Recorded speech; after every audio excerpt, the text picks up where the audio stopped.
ٹیکا چھوڑ دے. معذور آدمی ہے اس کے لیے ٹیکے کی اجازت ہے. مجلس کے ادب کے خلاف ہے ٹیک لگا کر بیٹھا جائے. اللہ کے نبی صلی اللہ علیہ وسلم نے صحابہ اکرام کو مجلس میں بیٹھنے کا طریقہ سکھایا تھا. بارہا ہم سنتے ہیں سناتے ہیں کہ ایسے مل مل کے بیٹھتے تھے کہ اگر کوئی چادر ان پہ ڈال دی جائے تو جھولنی پڑتی تھی. یہ ان کی طلب کی نشانی ہے دوستو. صحابہ اکرام کی دین کی بات کو سننا، اگر سننے کا حق ادا کرتا ہے آدمی تو پھر اللہ تعالیٰ اسے عمل کی توفیق دیتا ہے. اس لیے سننا بھی طلب کے ساتھ ہے کہ طلب کے ساتھ سنا جائے. اور طلب کی پہلی علامت یہ ہے کہ آدمی محتاج بن کر آگے بیٹھ کر سنے. کیونکہ اللہ کے نبی صلی اللہ علیہ وسلم کا کہ حدیث کا مفہوم ہے کہ اس مجلسوں کو اللہ کے فرشتے گھیرتے ہیں. تو مجلس جو ہے نا، مجلس کو گھیرا جاتا ہے. ملائکہ کس کو گھیرتے ہیں؟ مجلس کو. یہ نہیں کہ جہاں تک آواز جاری ہے وہاں تک گھیرتے نہیں. اس لیے نیت کر کے بیٹھے ہر آدمی کہ ہم عمل کی نیت سے سنیں گے، دوسروں تک کے پہنچانے کی نیت سے سنیں گے. کرتے نیت انشاءاللہ. الحمدللہ الذی کفی وسلام علی عبادہ الذین اصطفی. اما بعد، اللہ جل جلالہ و نوالہ نے ہم سب کو دنیا کے اندر دوستوں انسان بنا کر پیدا فرمایا. اور یہ بڑا احسان ہم سب پر فرمایا کہ اللہ نے اپنی دنیا کے اندر کم و بیش 18,000 مخلوقات پیدا کی ہیں. بہت سی مخلوق کو ہم جانتے ہیں اور بہت سی مخلوق کو ہم نے دیکھا بھی نہیں ہے. ایسی مخلوق اللہ نے دنیا میں بنائی ہے. لیکن ان سب میں سب سے بہترین جو ہے، سب سے اعلیٰ، سب سے اشرف جو ہے، وہ کسے بنایا؟ وہ حضرت انسان کو بنایا ہے. کہ سب سے بہترین مخلوق اللہ نے انسان بنایا ہے. اس میں بھی اللہ نے یہ کرم فرما دیا، یہ احسان فرما دیا ہمارے اوپر کہ انسان بنانے کے بعد اللہ نے ہمیں مسلمان کے گھر کے اندر پیدا فرما دیا. کہ ہم میں سے پیدا ہونے سے پہلے کسی نے نہ کوئی عرضی دی تھی، نہ کوئی. لیکن اللہ نے اپنا کرم فرمایا، اپنا احسان فرمایا کہ ہمیں کلمہ لا الہ الا اللہ محمد رسول اللہ صلی اللہ علیہ وسلم کے پڑھنے والے کے گھر میں پیدا فرما دیا. یہ اللہ کا کرم ہے، اللہ کا احسان ہے کہ اللہ جس بندے کو کچھ دینا چاہتے ہیں، جس بندے سے محبت فرماتے ہیں، اس کو کچھ دینا چاہتے ہیں، علماء نے لکھا اللہ تعالیٰ اسے دین کی سمجھ عطا فرماتے ہیں. کیا کرتے ہیں؟ دین کی سمجھ عطا فرماتے ہیں. اور اللہ نے ہمیں کہ مسلمان بنایا ہے، ایمان والے کے گھر میں پیدا فرمایا ہے. یہ اللہ کا احسان ہے. اور پھر اللہ نے اس کے ساتھ کہ ہم پہ کرم فرمایا کہ اپنے خزانے کی سب سے قیمتی نعمت ہمیں دی ہے. وہ نعمت کون سی ہے؟ وہ ایمان کی نعمت ہے. علماء نے لکھا ہے دنیا کے اندر چاہے اللہ کو مانے نہ مانے، لیکن وہ آدمی اللہ کی کروڑوں نعمت کو ہر وقت استعمال کر رہا ہے. کہ ہر پل، ہر آن، ہر گھڑی اس انسان کے اوپر اللہ کی ہزاروں کروڑوں نعمتیں، بے شمار نعمتیں یہ انسان استعمال کر رہا ہے. بے شمار نعمتیں. اور اللہ نے جو ہے جتنی اہم نعمت ہے، جتنی اہم جو ہے اللہ نے اتنی عام کر رکھی ہے. ابھی چند سال پہلے ہم سب کو تجربہ ہوا ہے کہ ہم سب جو سانس لے رہے ہیں، ایک ایک سانس کتنا قیمتی ہے. سانس کا آنا، سانس کا چلے جانا کتنا قیمتی ہے. یہ ابھی وبا کے زمانے میں سب کو پتہ لگ گیا کہ ایک آکسیجن، ایک بوٹل آکسیجن کی کیا قیمت تھی. تو ہم سب اس کو استعمال کر رہے ہیں، اللہ کی نعمت کو ہم سب استعمال کر رہے ہیں. ابھی ہمیں احساس نہیں ہے کہ ہمارے جسم میں جب ہم اپنے آپ کو غور کریں کہ ہمیں اللہ نے کیسا بنایا ہے، کیسا سنوارا ہے، تو دوستو کہ آدمی اللہ تک پہنچنے کے لیے اپنے جسم پر غور کرنا کافی ہو جائے گا کہ کیسی نعمت اللہ کی استعمال کر رہا ہے. ہمارے ایک جماعت چل رہی تھی تو اس کے امیر صاحب جو ہے سب سے کہ بھائی میرے لیے دعا کرنا، میرے بھائی کے لیے دعا کرنا، اس کا آپریشن ہے. جس سے ملے اس سے کہوے. کہ بھائی کا آپریشن ہے، سب کے لیے دعا کا کہیں. تو ہمارے ایک ساتھی نے ان سے پوچھا کہ کیا بات ہے، کائے کا آپریشن ہے؟ تو امیر صاحب کہنے لگے میرے بھائی کے منہ میں جو ہے، اپن جب بات کرتے ہیں تو ایک رال بنتی ہے نا، لیکوڈ بنتا ہے اندر ہی اندر، جس سے ہمارے زبان، ہمارے ہونٹ اور ہمارا منہ چلتا ہے. بولے میرے بھائی کا وہ لیکوڈ بننا بند ہو گیا. حالانکہ آپ سوچے بھی نہیں انسان نے کہ تو وہ لیکوڈ بننا بند ہوا. ڈاکٹر نے کہا 4 لاکھ روپے کا خرچہ ہے یہ لیکوڈ واپس بننے کے لیے. کتنے لاکھ کا؟ ہاں. تو کسی نعمت اللہ کی ہم استعمال کر رہے ہیں دوستو، ہم اپنے آپ میں غور کریں. کیسی آنکھیں بنائی ہیں، کیسی زبان بنائی ہے، کیسے کان بنائے ہیں، کیسے جسم میں، کیسے سانچے میں ہمیں ڈالا ہے دوستو. اللہ اپنے قرآن میں کہہ رہے نا، بہترین سانچے میں ہم نے ڈال کے اس کو پیدا کیا ہے. لَقَدْ خَلَقْنَا الْإِنسَانَ فِي أَحْسَنِ تَقْوِيمٍ، کہ ہم نے اس کو کہ ایسا ہی نہیں بنا دیا بلکہ خوبصورت بنا کر پیدا کیا انسان کو. اور پھر اس کی کامیابی کے لیے کہ یہ انسان کامیاب ہو جاوے، اس کے لیے اللہ نے ہمیں اپنے خزانے کی سب سے قیمتی نعمت ہمیں دی ہے. سب سے قیمتی نعمت جسے ہم ایمان کہتے ہیں. آج ہماری غفلت کی وجہ سے، ہماری جو ہے سستی کی وجہ سے اس ایمان کی قدر ہمارے پاس نہیں ہے دوستو. آج کچے مکان سے پکے مکان بن گئے تو آدمی کہتا ہے میرے رب کا کرم ہے. بعض بلڈنگوں پہ، بعض مکانوں پہ لکھا ہوا دیکھا ہے نا، ھذا من فضل ربی. کیا لکھتے لوگ؟ کہ یہ میرے رب کا کرم ہے. حالانکہ یہ تو مٹی ہو جائے گی. باپ دادا نے کچے مکان میں زندگیاں گزار دی، لیکن اللہ نے فراوانی کر دی، اللہ نے مال دے دیا تو اس کو آدمی نعمت سمجھتا ہے کہ یہ میری. شادی کے بعد کئی سالوں سے اولاد نہیں تھی گھر کے اندر، کئی سالوں کے بعد اولاد ہوئی ہے تو انسان پورے محلے میں خوشی مناتا ہے کہ اللہ نے اولاد دی ہے، اللہ نے بیٹا دیا ہے، اللہ نے بیٹی دی ہے. اور اس خوشی میں مٹھائیاں تقسیم کرتا ہے محلے میں. کس وجہ سے؟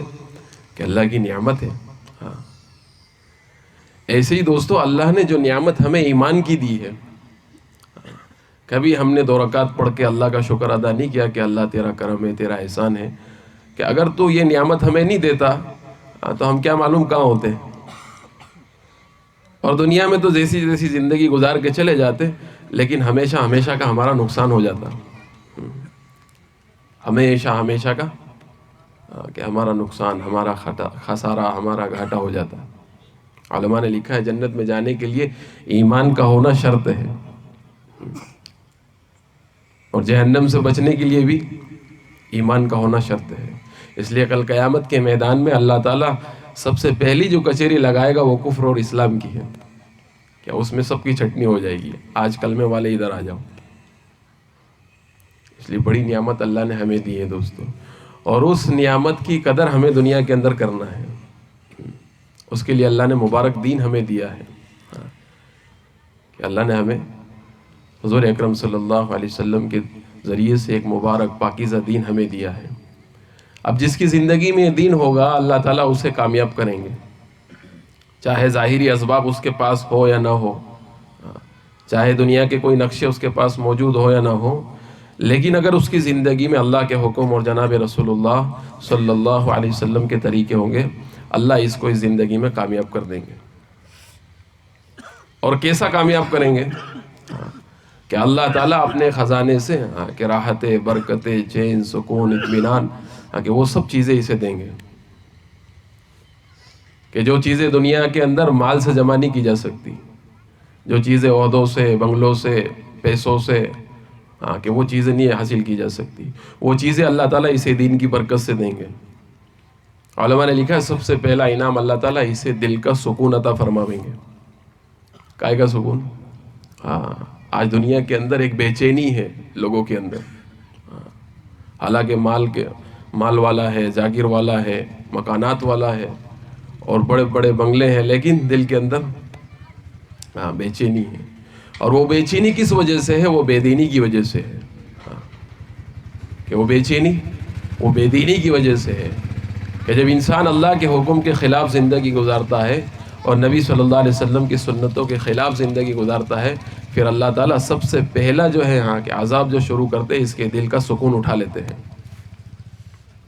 پھر کھانے میں لذتیں نہیں آتی، راحتوں میں کہ چاہے راحت اور آرام کے سارے سامان موجود ہیں، لیکن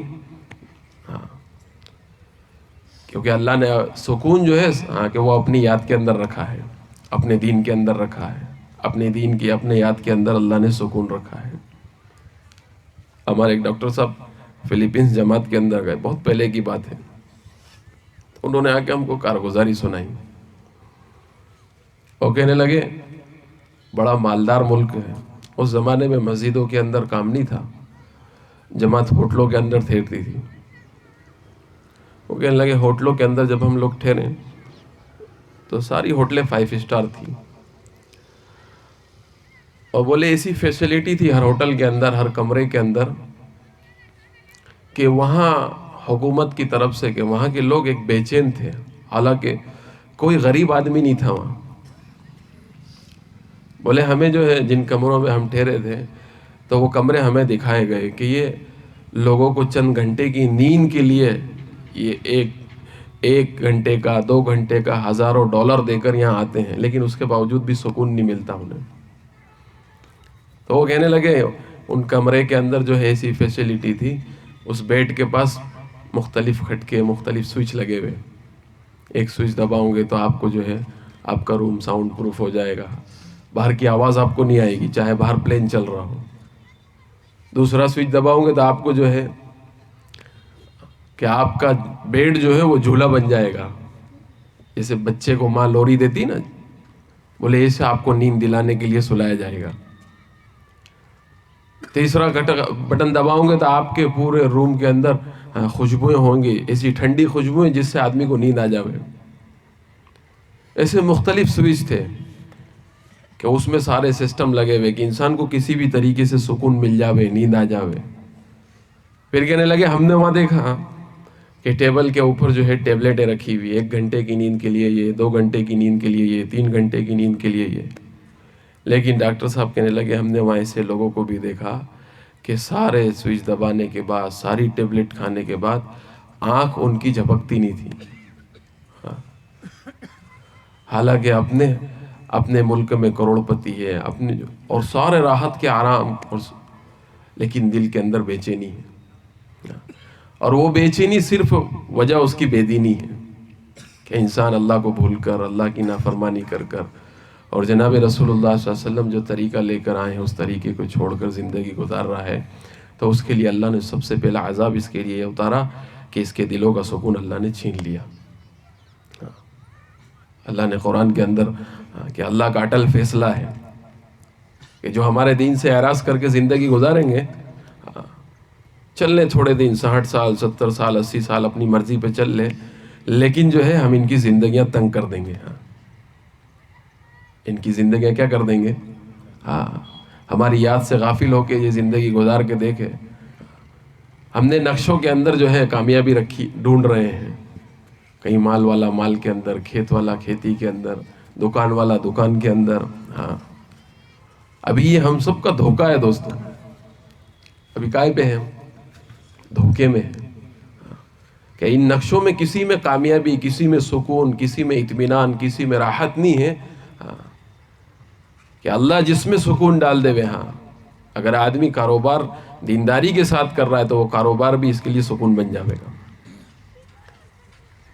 ملازمت دینداری کے ساتھ ہے تو وہ ملازمت اس کے لیے سکون کا ذریعہ بنے گی. چاہے کروڑ پتی ہو، چاہے روڑ پتی ہو، چاہے بنگلوں میں رہنے والا ہو، چاہے جھوپڑے کے اندر رہنے والا ہو، لیکن اگر دین کے ساتھ ہے تو پھر اللہ تعالیٰ اسے سکون والی زندگی دیں گے. اس لیے ابھی ہمیں دھوکہ لگا ہوا ہے دوستوں. دین کو چھوڑ کر جو ہے ہم کامیابی، دین کو چھوڑ کر سکون، کہ جو چیز اللہ نے جہاں رکھی نہیں ہے وہاں ہوگی نہیں. مولانا عمر صاحب رحمۃ اللہ علیہ مثال دے کے سمجھاتے تھے. اب مثال دیتے تھے کہ ایک دیہاتی جو ہے وہ جنگل میں رات کے وقت، چاندنی رات میں جا رہا ہے. سیدھے سادے ہوتے ہیں دیہاتی بیچارے گاؤں کے. جاتے جاتے جو ہے اس نے ایک کنواں نظر آیا اسے، اور اس کنویں کے اندر جو ہے رات کے وقت، رات کی چاندنی کے اندر اس نے کنویں کے اندر دیکھا تو چاند کا عکس جو ہے وہ کنویں کے اندر بن رہا تھا. پانی صاف تھا تو اس چاند کا عکس کہاں بن رہا تھا؟ کنویں کے اندر. اب وہ بیچارہ دیہاتی سیدھا سادہ تھا. وہ دیہاتی سوچنے لگا یا اللہ یہ تو چاند کنویں میں گر گیا. بولے کیا کہنے لگا؟ چاند کہاں گر گیا؟ ارے بولو تو صحیح. ہاں. اب وہ بیچارہ دیہاتی اسے کچھ سمجھ میں نہیں آ رہا. یا اللہ تو بڑا نقصان ہو جائے گا, چاند کنویں میں گر گیا ہے, اسے نکالنا چاہیے. وہ جنگل کے اندر ڈھونڈتے ڈھانڈتے کہیں سے رسی لے کے آیا, کچھ ہیکڑی بنائی اس نے اور اس نے اندر ڈالا بسم اللہ کر کے. اور اللہ کا ایسا کرنا ہوا کہ وہ ہیکڑی کہیں جا کے اٹک گئی پتھر میں. اب یہ پورا زور لگا رہا ہے, کھینچ رہا ہے, وہ پسینے پسینے ہو رہا ہے. تھک ہار کے بیٹھ گیا اور پھر بیٹھ کے کہنے لگا یا اللہ یہ تو بہت بھاری ہے, کسی ایک کے بس کا کام نہیں ہے یہ. اس نے کہا چلو انتظار کرتے ہیں, کوئی آئے گا پھر نکالیں گے. تھوڑی دیر کے بعد جو ہے اس نے کہا چلو ایک آخری کوشش اور کرتے ہیں جاتے جاتے. اس نے ایک ہی بار میں پوری طاقت لگائی, جھٹکے سے وہ اٹک اندر سے نکلی. یہ پیچھے پیٹھ کے بل گرا اور اس کی نگاہ آسمان پہ چاند کے اوپر پڑی اور پسینہ پوچھ کے کھڑا ہوا. یوں کہنے لگا یا اللہ تیرا شکر ہے چاند نکل گیا. کیا کہنے لگا؟ چاند. مولانا عمر صاحب رحمۃ اللہ علیہ فرمایا کرتے تھے جیسے اس دیہاتی کو دھوکے لگے ہوئے تھے. دو دھوکے لگے ہوئے تھے.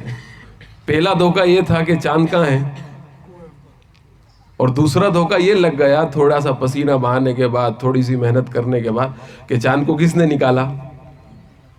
کس نے نکالا؟ میں نے نکالا. حالانکہ نہ چاند کنویں میں تھا نہ چاند اس کو اس نے نکالا. بولے ہمیں پوری انسانیت کو ابھی دھوکہ لگ گیا ہے.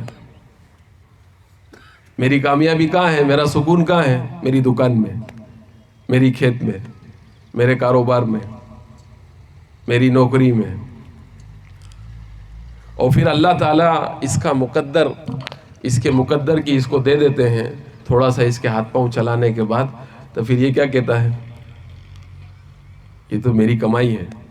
حالانکہ تیرے پیدا ہونے سے پہلے اللہ نے 50,000 سال پہلے تیرا مقدر لکھ دیا تھا کہ تو کیا کھائے گا, کیا پیے گا, کہاں رہے گا. اس لیے دوستو اس دھوکے سے نکلنا ہے, یہ دھوکے والی زندگی سے.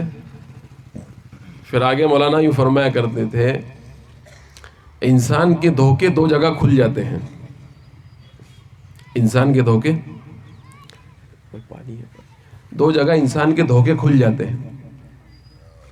پہلا دھوکہ انسان کا جب کھلتا ہے جب آدمی اللہ کے راستے میں چل کر, تعلیم کے حلقوں میں بیٹھ کر, اور جب آخرت کی باتوں کو سنتا ہے, موت کے بعد کی زندگی کو سنتا ہے, مرنے کے بعد کی زندگی کو سنتا ہے, اور بے دینی کے ساتھ زندگی گزارنے پہ جو اللہ نے عذاب رکھے ہیں, جو اللہ کی پکڑ ہے, اس کو سنتا ہے, تو پھر آدمی کا دھوکہ کھل جاتا ہے. اور وہ دھوکہ کھلنا نفع میں رہتا ہے. وہ دھوکہ کھلنا کیسے رہتا ہے؟ ہاں. اور اس کے آخری دھوکہ جو ہے پھر مولانا بھی فرماتے تھے آخری وقت میں انسان کا دھوکہ موت پہ کھلتا ہے. اور وہ اس وقت دھوکہ کھلنا کوئی کام کا نہیں ہوتا ہے جس وقت موت کا فرشتہ اس کی رگ کو آ کے چھوتا ہے, صرف اس کی رگ کو چھوتا ہے آ کے روح نکالنے کے لیے. سارے منظر اس کے سامنے ہو جاتے ہیں. اس وقت اسے پتہ چلتا ہے کہ میں گدھے پہ سوار تھا کہ گھوڑے پہ سوار تھا. ہاں. اس لیے بعض لوگوں کی آنکھیں پھٹی کی پھٹی رہ جاتی ہے کہ اللہ منظر سامنے کر دیتے ہیں.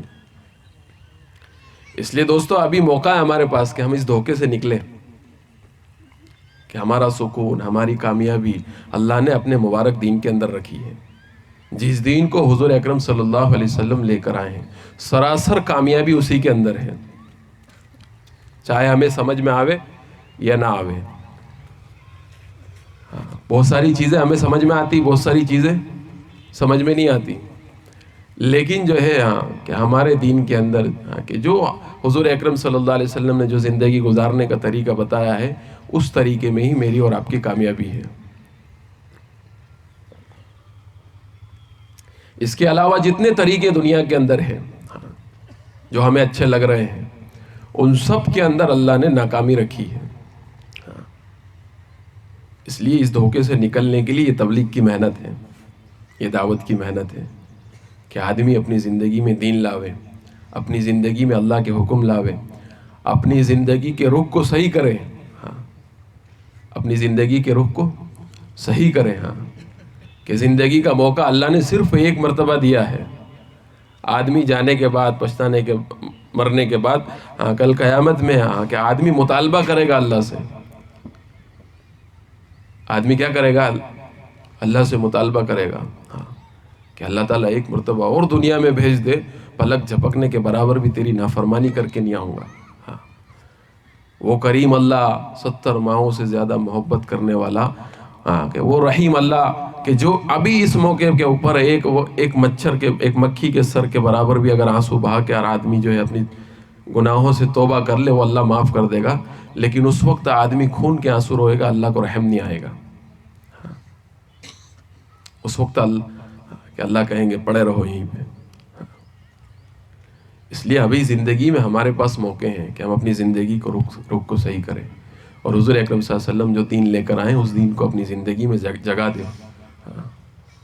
کہ ابھی ہم نے اپنے گھروں کے اندر، اپنی زندگیوں میں سب چیزوں کو جگہ دی ہے، اور گھروں میں جگہ نہیں دی تو وہ پیارے نبی صلی اللہ علیہ وسلم کے مبارک دین کو جگہ نہیں دی ہے. وہ حضور اکرم صلی اللہ علیہ وسلم کے طریقوں کو ابھی ہم نے جگہ نہیں دی ہے. ہاں، کہ آپ کا طریقہ، آپ کی ہمارے لیے سراپر رحمت ہے دوستو.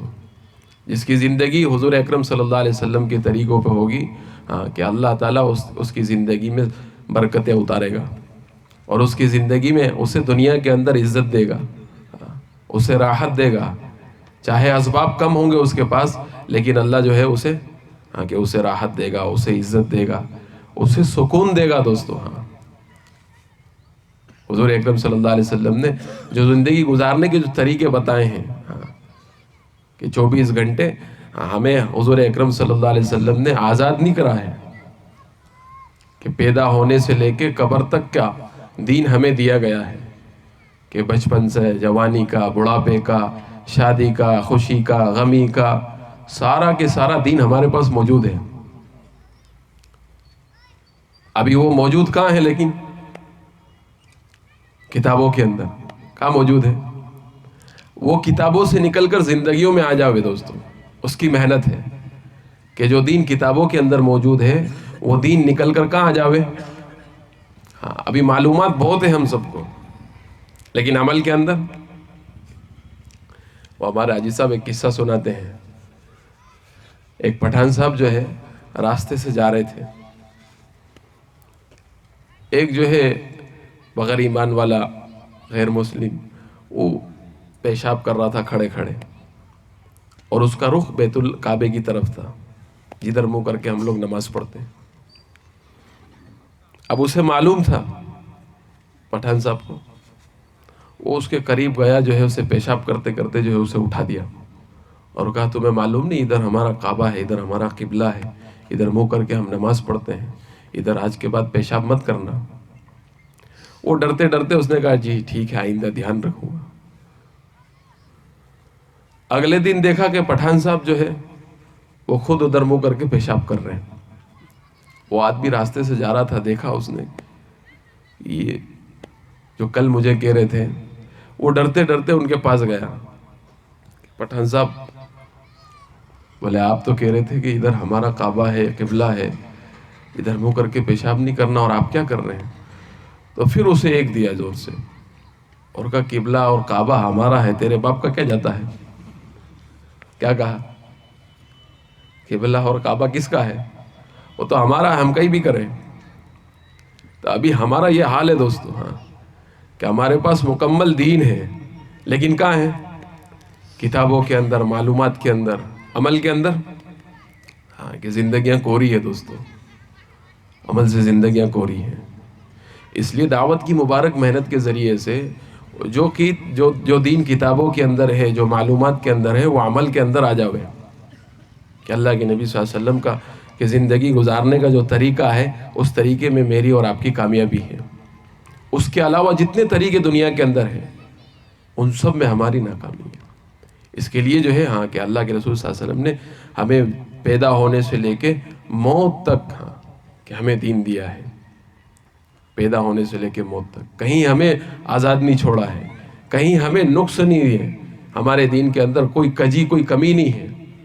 ہاں کہ اللہ نے اپنے قرآن کے اندر کہ فرمایا جس کا مفہوم یہ ہے کہ ہم نے تمہارے لیے اس دین کو پسند کر کے تمہیں دیا ہے. اس دین کو کیا کر کے دیا ہے؟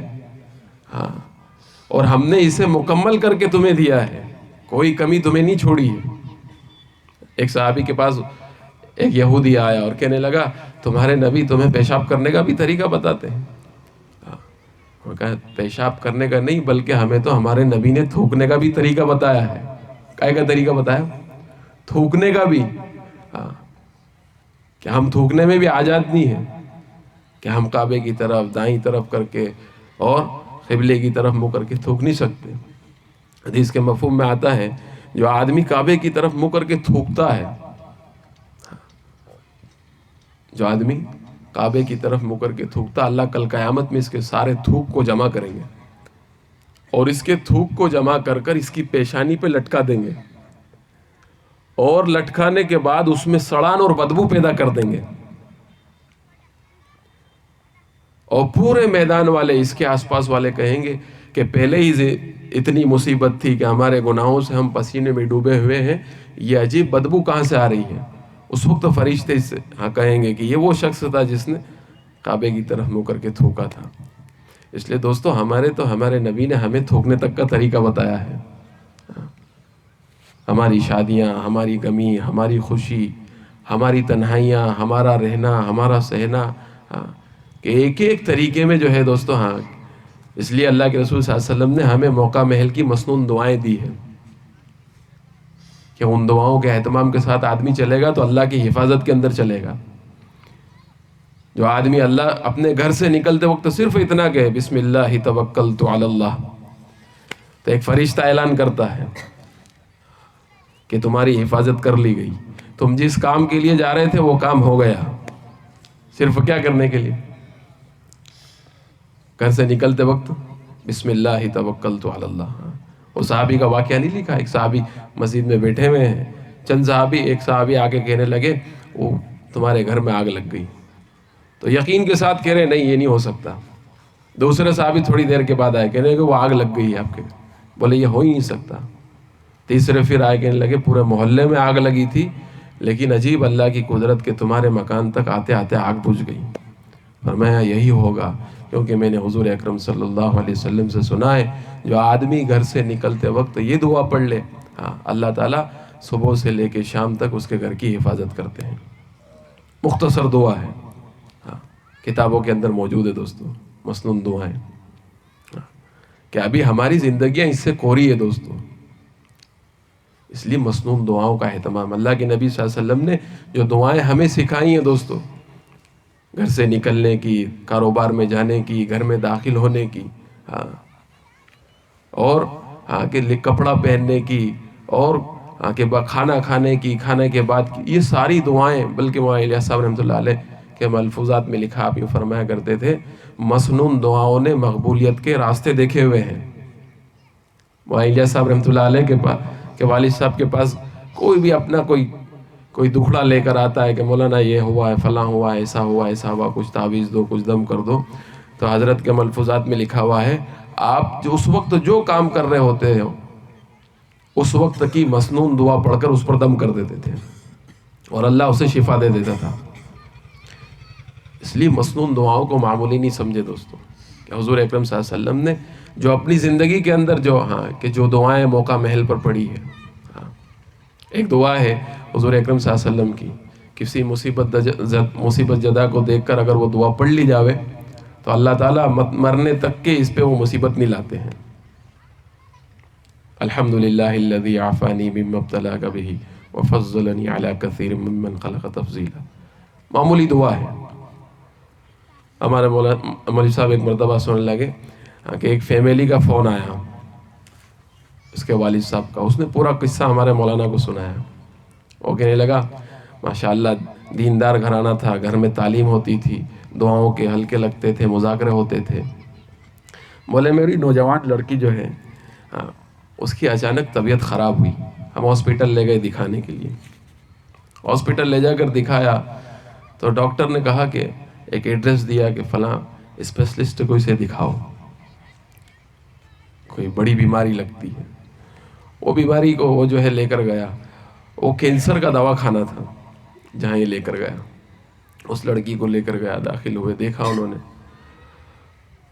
تو ڈاکٹر نے دیکھنے کے بعد جو ہے اس کے والد والدہ کو اکیلے میں بلا کر کہا کہ آپ کی لڑکی تو چند دنوں کی مہمان ہے، صرف کہ اسے بلڈ کینسر ہے اور چند دنوں کی مہمان ہے۔ اب کسی ماں باپ کو جو ہے اپنے جوان بچے کے بارے میں یہ سننے کو مل جاوے تو ان کا کھانا اترے گا حلق کے نیچے، اور وہ دنوں رات پریشان ہے۔ جب بچی کو دیکھتے جب رونا آ جاتا، بچی نے ان کی پریشانی بھاپ لی اور پوچھا امی ابا کیا بات ہے؟ بڑی اس نے کوشش کی اور پھر آخر میں جو ہے کہا کہ نہیں مجھے بتاؤ کیا بات ہے۔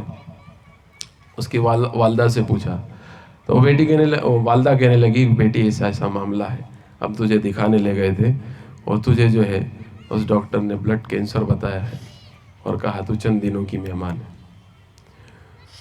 تو وہ لڑکی یوں کہنے لگی امی جان زندگی موت تو اللہ کے ہاتھ میں ہے، لیکن جو ہے یہ بیماری جو آپ کہہ رہے ہیں یہ بیماری مجھے نہیں ہو سکتی، اور میں دعوے کے ساتھ کہتی ہوں یہ بیماری مجھے نہیں ہوگی، آپ پھر سے مجھے جانچ کرائیے، کوئی اچھے ڈاکٹر کے پاس پھر سے جانچ کرائیے۔ اس کے والد والدہ کے پھر اصرار کرنے کے بعد جو ہے پھر اچھے ڈاکٹر کے پاس دکھایا گیا، ساری رپورٹیں نارمل آئی۔ تو لڑکی سے جب یہ پوچھا گیا کہ بیٹا تم اتنے جو ہے دعوے کے ساتھ یہ بات کیسے کہی تھی، اس لڑکی نے کہا کہ امی جان میں نے تعلیم کے اندر یہ بات سنی تھی، اس دعا کی فضیلت سنی تھی، اس ہاسپٹل میں گھسنے کے بعد جتنے مریض جو ہے بیڈ پر لیتے ہوئے تھے کینسر والے، ان سب کو دیکھ کر میں نے یہ دعا پڑھی تھی، الحمدللہ الذی عافانی مما ابتلاک بہ وفضلنی علی کثیر ممن خلق تفضیلا۔ اور میری زبان میری بات جھوٹی ہو سکتی لیکن اللہ کے نبی کی بات کہ آپ نے فرما دیا حق ہے اور سچ ہے۔ اس لیے دوستو مقبول دعاؤں، ان دعاؤں نے مقبولیت کے راستے دیکھے ہوئے ہیں۔ ہماری زندگی میں دعاؤں کا اہتمام ہو، اللہ کے ذکر کا اہتمام ہو۔ اس لیے ہمارے بزرگ فرماتے ہیں کہ غفلت کے ساتھ جو ہے نا کوئی بھی عمل اللہ کے قابل قبول نہیں ہے۔ ابھی زندگیاں غفلت کے ساتھ گزر رہی ہے دوستو، رات و دن غفلت کے ساتھ گزر رہے ہیں۔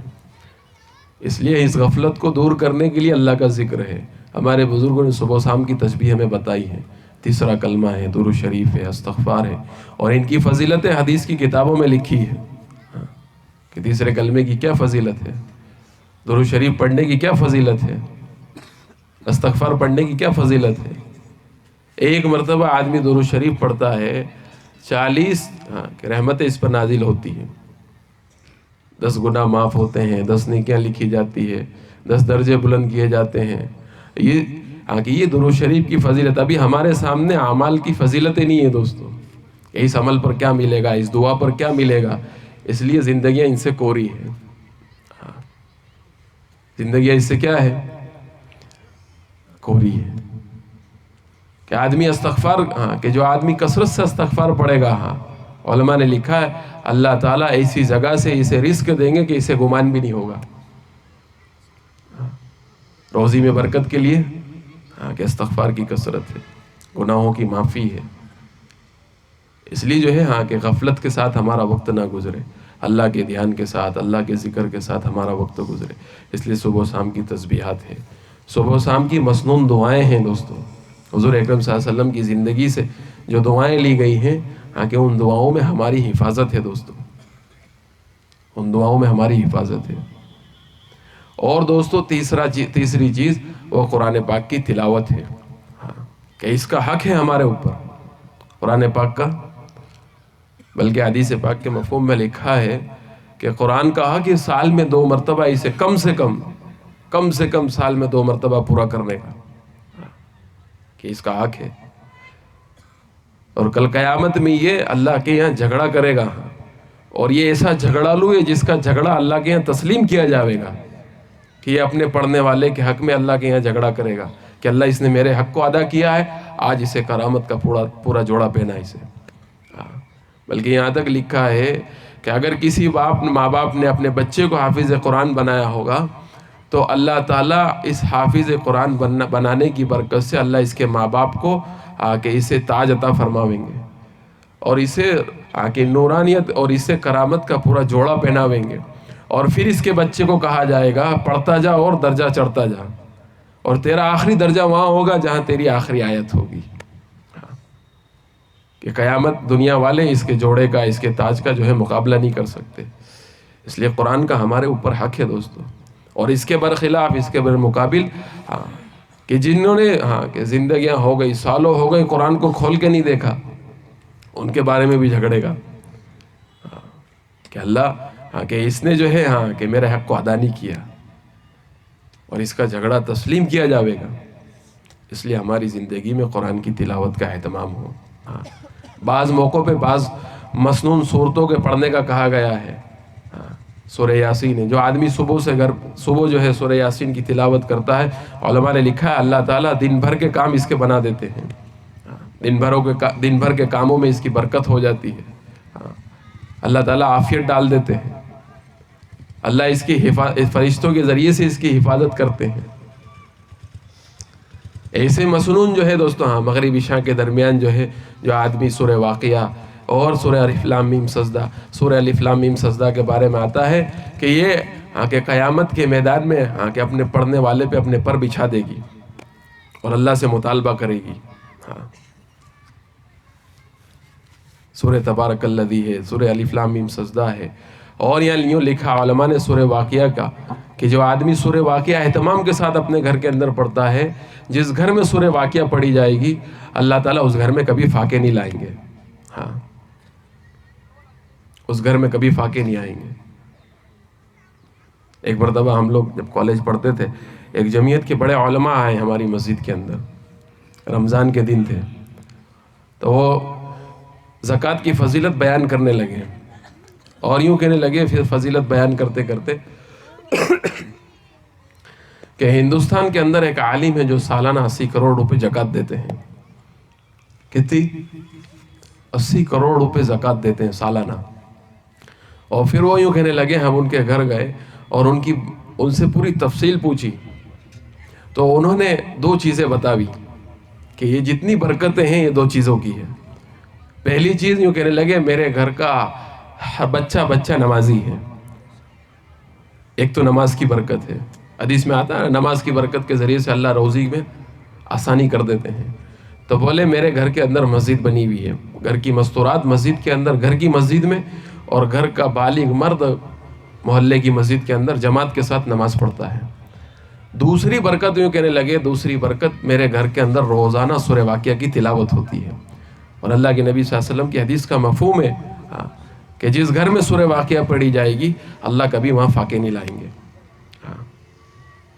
عمر بن عبدالعزیز رحمۃ اللہ علیہ کا انتقال ہونے لگا، لوگوں نے آگے کہا حضرت اپنے بچوں کے لیے کیا چھوڑ کے جا رہے ہو؟ امیر المومنین تھے آپ نے کہا میں نے انہیں سورہ واقعہ سکھائی ہے، اور اللہ ان کا حامی ہے، اللہ ان کا ناصر ہے۔ اس لیے دوستو کہ یہ معمولات ہم بناوے، صبح و شام کی تسبیح اور مسنون دعاؤں کا اہتمام، قرآن پاک کی تلاوت، کہ ان معمولات کو ہم بناویں گے دوستو، زندگی غفلت سے نکلے گی اور دل کی غفلت دور ہوگی، اور پھر وقتوں کو وصول کرنا ہم سیکھیں گے۔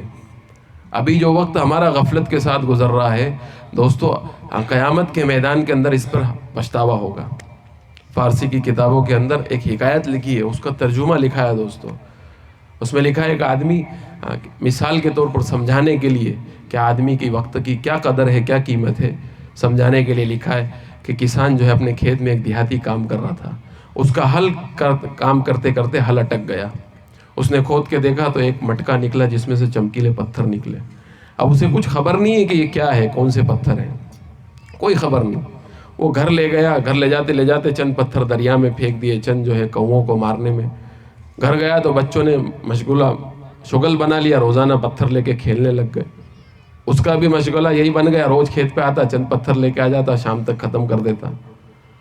ایک دن ایک پڑوس کی عورت نے اس کو دیکھا، اس کے بچے قیمتی پتھروں سے کھیل رہے تھے، اس کی اہلیہ کو بلا کے کہا کہ یہ چیز کیا ہے؟ بولی ہمارے شوہر اپنے کھیت میں سے لائے ہیں۔ اس نے کہا یہ پتھر نہیں ہے، یہ تو بہت قیمتی چیز ہے، اسے شہر میں لے جانا، کسی جوہری کو دکھانا، وہ جوہری اس کی قیمت دے گا۔ شام کے وقت یہ جب آیا تو اس نے کہا کہ پڑوس کی عورت یہ کہہ رہی تھی کہ یہ پتھر نہیں ہے تو قیمتی چیز ہے، اسے جوہری کے پاس لے جانا۔ اب وہ جوہری کے پاس چند پتھر جیب میں ڈال کے چلا گیا شہر کے اندر کہ بھئی اس کی کیا قیمت دوں گے۔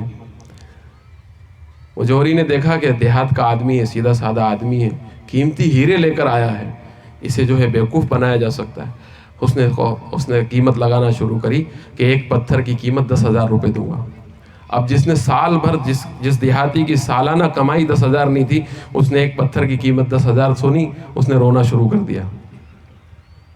اس نے کہا اچھا رو مت، ایک پتھر کی قیمت 20,000 روپے دوں گا۔ اس نے 20,000 سنی تو اور زور سے رونا شروع کر دیا۔ اس نے کہا رو نہیں، اچھا ایک پتھر کی قیمت 30,000 روپے۔ اس نے اور زور سے رونا شروع کرا۔ بڑھتے بڑھتے ایک پتھر کی قیمت 1,00,000 روپے پہنچی۔ اس نے 1,00,000 روپے سنے، وہ بے ہوش ہو گیا۔ لوگ جمع ہو گئے کہ بھئی کیا معاملہ ہے۔ اس جوہری نے کہا معاملہ مجھے بھی سمجھ میں نہیں آتا، یہ قیمتی ہیرے لے کر آیا ہے، اس کی اصل قیمت میں دینے کو تیار ہوں، جیسے جیسے قیمت بڑھاتا ہوں یہ اس کا رونا بڑھاتا ہے۔ اس کو ہوش میں لایا گیا، اس سے پوچھا گیا بھئی کیا بات ہے، تم کی ہیرے لائے ہو، یہ اس کی قیمت دینے کو تیار ہو، تم رو رہے ہو۔